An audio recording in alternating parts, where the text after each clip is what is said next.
Welcome back to our little witchy corner of the internet. Hope everybody's having a good night. So tonight we're talking about labels and language. What does this have to do with my magical practice? The word pagan is a huge umbrella, similar to the way Christian holds a whole host of various traditions. By definition, pagan is a person holding religious beliefs other than those of the main world religions, most commonly associated with Abrahamic or monotheism, but also sometimes including Vedic and some Eastern traditions, just depending on who you talk to and where you are. Right there becomes the first language and label issue. The definition can change depending on who you are talking to or where you are in the world. In general, people like labels because it helps them categorize other people, organizations, events, and so forth in their mind. It gives them a sense of what to expect and parameters of what is being talked about. This isn't a bad thing because it gives us a starting place. But we have to always have the awareness that our definition of a word may not be another's. You would think in a world where the dictionary is literally in the palm of our hands at any given moment that this would not be an issue. But how often do you really look up words you have used your whole life?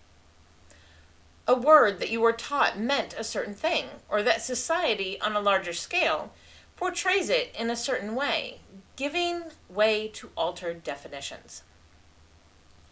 This issue of language can be an inconvenience in our daily life. It can create conflict in our spiritual world, and we can wreak havoc in our magical practice with it. Imagine asking for a mirror spell to bounce energy back on a person, and someone misunderstands and gives you a spell that mirrors your own energy. Depending on your intention, this could go really, really wrong. Religious labels are just as dangerous and maybe more detrimental to our community at large. When we think of the word pagan, the general populace will equate that more to your spiritual practice or personal belief system. Many non-pagans, and even some in the community, may assume you are a Reconstructionist and practicing one of the pre-Christian religions or an old religion, and forget that there have been other pagan traditions that have emerged within the last 500 years, and I'm sure even ones in the past 5 years. Even in the Reconstructionist crowds, there are differences because there are no direct rules or doctrine of those old traditions. So there are differences of opinions and interpretations. These things have led to infighting between groups, between people, and have ended up turning away some who were being drawn to become pagan. Same goes for witchcraft. According to Webster Dictionary, it is defined as A, the use of sorcery or magic, B, communication with the devil or with a familiar, and C, an irresistible influence or fascination. Why is the devil even mentioned? Oh, that's right, because witchcraft was a label the church used. Prior to the 12th century, it was just used to describe sorcery or magic. My personal definition goes even further. For me, witchcraft is the outward practice of our own power or spiritualism. Even atheists believe in their own power. As you can see, language and labels can lead to divides and tensions within communities because it allows for too much misinterpretation and miscommunication. If you have been in the community long, I am sure you have seen this at some point. So now that we can see the issue, what would be the solutions? Now we head into the more complicated aspect of all of this, because we cannot change others, only ourselves. The approach will also be personal and maybe even situational. So I will just explain my approaches and thoughts on these topics and suggest you do some reflective work on how you might also create personal changes. If we are all trying to be more conscious of these issues, open to communication about them, and respectful of others, change and common ground can be found. I have recently come accustomed to looking up definitions of words, even more commonly used ones, in order to understand their origins and their evolution over time in societal terms. By understanding this, we can better decide on the best words that we use in our own conversations, in our writing, and in our magical practices. It makes us more conscious about explaining what we mean when we say something and ensuring the recipient understands our meaning. The world is too big, with too many languages and cultures, to keep assuming that someone will understand the way we see something without giving them some clear information. I'm personally still working on this and trying to be conscious about it. When it comes to my belief system, again, assumptions are made because I am devoted to the Morrigan. Many assume I follow Irish or Celtic traditions.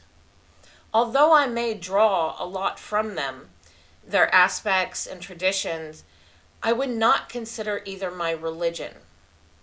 Understanding the history of the people and the lands the Morrigan was worshipped in gives a good societal understanding for me. The lore, poems, art, and songs give a theatrical glimpse into how she was seen and worshipped by the people. But none of them are historical records or doctrine. I also feel you need to consider that as a society evolves, it also evolves their gods.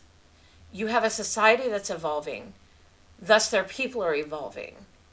So it would make sense that our gods evolve. The struggles and daily lives of our ancient ancestors are different than ours. Yes, we all have core aspects such as we need safety, food, protecting our loved ones, and so forth. But what that looks like now is so different than what it looked like then. Just as the way we worship now probably looks very different than the way people worship back then, primarily because we only have hints of what that looked like, heaped with a bunch of assumptions, theories, and other people's interpretations. So I choose to call my belief system my spirituality. There's no name for it because it is just being created as I move along my path and as I learn and experience. And the term spirituality for me is broad enough to leave room for its evolution instead of a box that will define it and confine it. Excuse me. In the past couple of weeks, I have personally struggled to find the right word to define my relationship to the Morrigan when talking with others, especially since I gave oaths to her in dedication. I am not comfortable with the words priestess or druid because of the muddled terms over time. Druid would allow people to believe I follow a certain predefined religion, and I don't. Priestess has mixed connotations for me personally, because there have been some that I know that have abused the duty aspect of that title and focused on the ego and power aspects. It also is too closely related to Christian terms. Nothing against them. It's just not me. So as I went through my dedication ritual, the name came to me. Seneschal. It was the card that kept coming up in conversation with the Morrigan. And in that card, it means servant, duty, mediator, loyal, and justice. In essence, that is how I would see anyone who devotes themselves, because it really focuses on the service aspect. No matter what title you choose, the primary duty is to serve something beyond yourself, and generally also includes service to a larger community, whether it be religious or societal. This is only for those that dedicate. You can devote and have devotionals and not dedicate. But when you dedicate, it really is about service to others. In my opinion. When someone asks me for a spell, I tend to ask questions first. For example, Someone asked me for a love spell, a self-love spell. That's a pretty broad spectrum. So I asked things such as what the specific issue was, what they thought the root cause was, what was their specific goal or outcome they were looking for.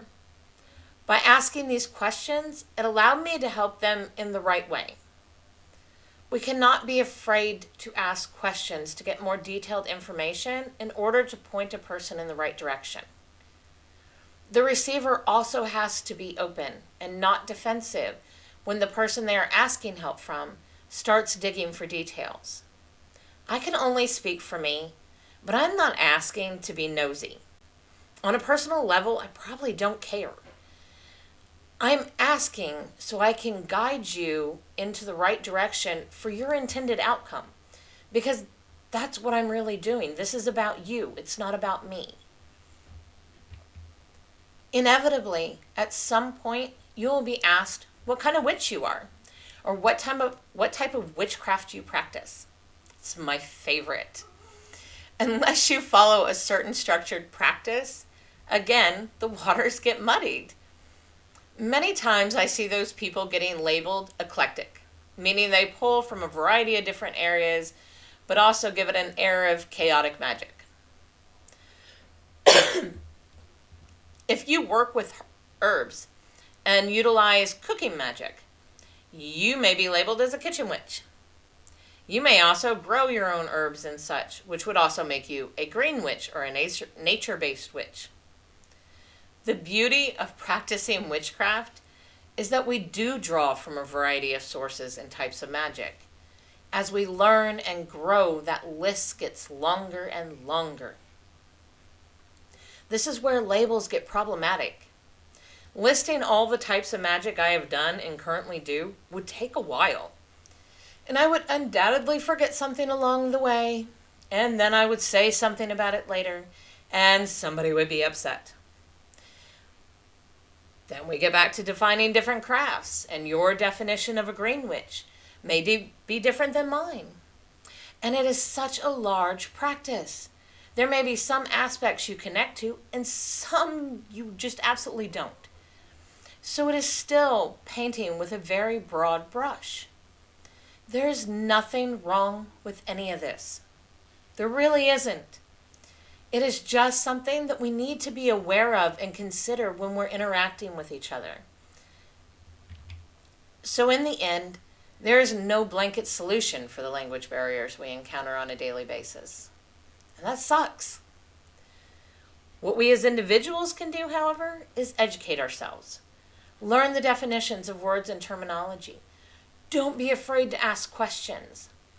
We can be intentional in the words we choose to use and how we use them. Lastly, we can be patient and inquisitive when we converse with others to ensure that we understand what they are saying and not assuming that we understand. These concepts do not just apply to our magical work or communities. They also apply to our everyday lives. For in the end, both our magical self and our physical world self are the same self.